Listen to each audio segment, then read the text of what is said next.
understand that we're in a unique environment where you can't really talk about guns or look at guns without some kind of opinions being said. But at the end of the day, they weren't guns that he had. It was from Google image, an image that anybody can get, to be honest. So to me, that didn't seem like anything to me.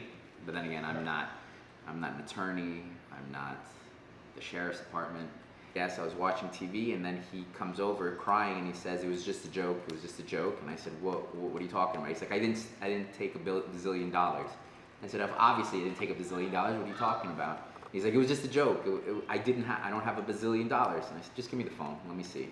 So I looked at it, and that's when I saw that he put that he scammed his friend, and then he put 1 and a bunch of zeros. It was just a joke. And then the next part, which, if I remember correctly, was a few minutes later, I guess right before he fell asleep, he put "get ready for war day," because he never got an answer with the first part of the text. And then the next text was from the other child's father, who said, "I hope this is a joke. This is very inappropriate. I'm going to contact your parents and the school."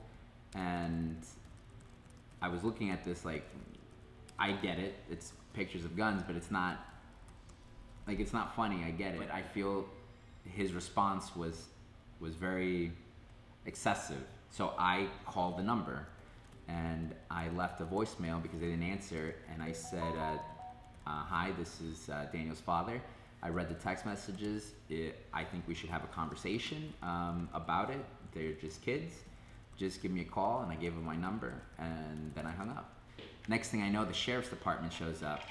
They introduced themselves, and they said they were here about a couple of text messages, and they just wanted to make sure everything was fine. And I said, "Yeah, of course. I'm not trying to hide anything. So sure." So I got my son, and they said, "So what happened, Daniel?" So then they started recording, and then they told Daniel to put his right hand up and say to tell the truth, the whole truth, nothing but the truth. My son said okay, and then they proceeded to ask him what happened. He told them that it was just a joke. He didn't get $1 billion, and they looked at each other with like a smirk, like obviously you're not going to get $1 billion. And then he said, "I sent an image of a Google image of money, and then I said I bought this, and then I sent them a Google image of guns." And they said, "Okay, and that's it?" And he said, "Yeah, that's it." And they said, "Okay, so we need to verify that these aren't your guns or anything. So can we see the phone?" I said, "Of course," because once they saw that it was Google Images, right, it would stop right there, and we're good to go.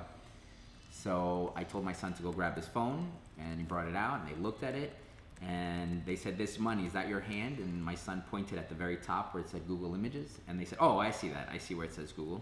And then he scrolls down to the other photo and goes, "Well, this is obviously a Google search." And I said, "Yeah." And he's like, then he looked at the other officer there, and they both kind of laughed about it, like, "Why are we here?" So we see it's a Google image, and then they kept scrolling and reading, and then they looked at Daniel and said, "Daniel, what is Water Day? Daniel, is Water Day a school activity?" And my son said, "Yes, it's on Tuesday." At that point, the officer gave the phone to the other one and then looked at me and said, "We're taking your son for written threats." And I said, "Excuse me?" "We're gonna take him now." And I said, I didn't really know what to say. They didn't say anything. They told me where they were taking him, but I wasn't, like, I was listening, but I wasn't listening. I was just shocked that they were taking my son. And then they told me that where they're gonna take him, it's gonna be cold, so I should get him socks and a sweater. So I went back inside and I got the socks and the sweaters, and then I gave it to him. And then they said, "If you want to say goodbye to your dad, this would be the time." And then my son put his arms around me, and he started crying because he knew at that point they were going to take him. And that was pretty much it. They walked away with him. They didn't read me any Miranda rights. They didn't tell me that they were investigating anything that had to do with school threats.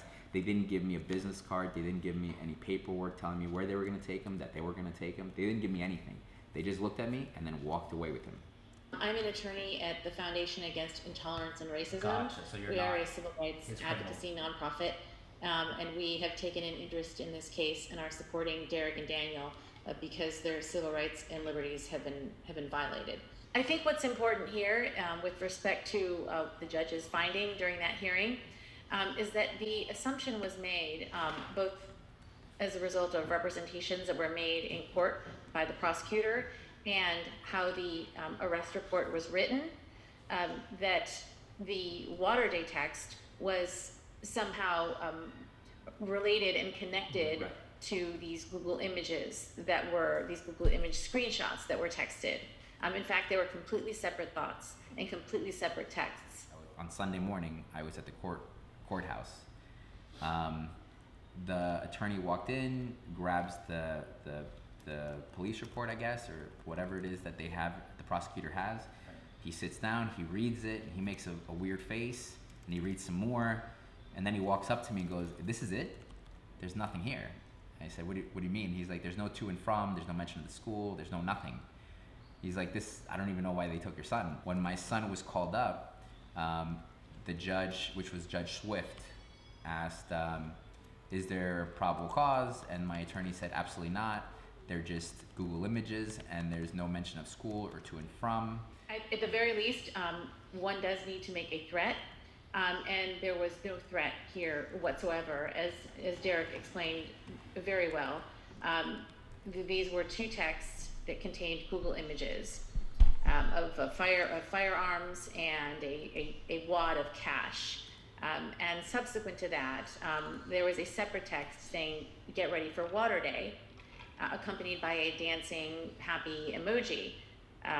This was a completely separate text, completely separate thought of Daniel's, because he'd been excited about water day for quite some time, because it was, an event specifically for students who had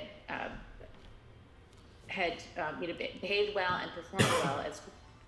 So he never made any threat of any kind, much less a threat to commit a mass shooting or an act of terrorism. That is an essential element that would need to be proven by the terms of this statute, and that is simply nowhere in Daniel's conduct, actions, or texts.